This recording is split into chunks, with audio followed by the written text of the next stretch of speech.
Simon, I think from a reactivity point of view, I think you could give us some insight on that potentially.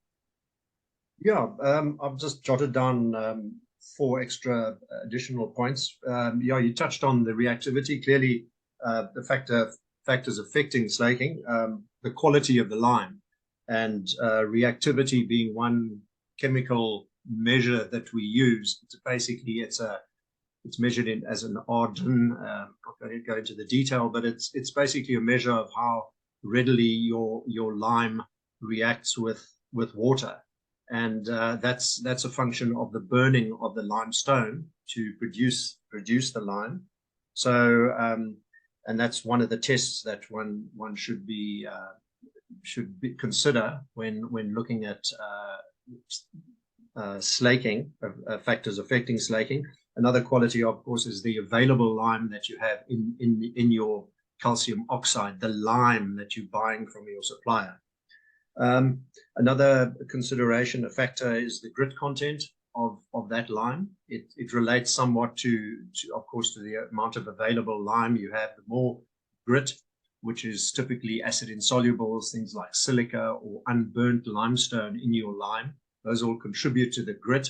And the more you have of that, of course, the less available lime to react with water you will have. A third point is the fineness of your lime. That definitely affects the slaking characteristics. The finer, the better, and that's intuitive. That your particle of calcium oxide that is reacting with water will react. You've got a much bigger surface area. The finer the product. So your fine lime, you can slake lime of any size. 50 millimeter stones or burnt limestone of 50 millimeters. Calcine will give you a 50 millimeter lump of calcium oxide that can be slaked, but of course you need to the surface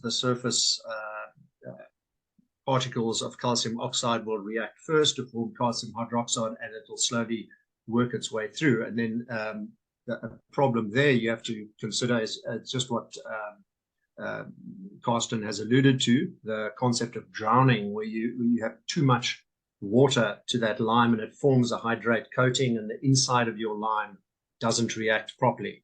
So in those cases, yeah, well, you have to guard against it if you don't want to get special equipment to prevent that. Another point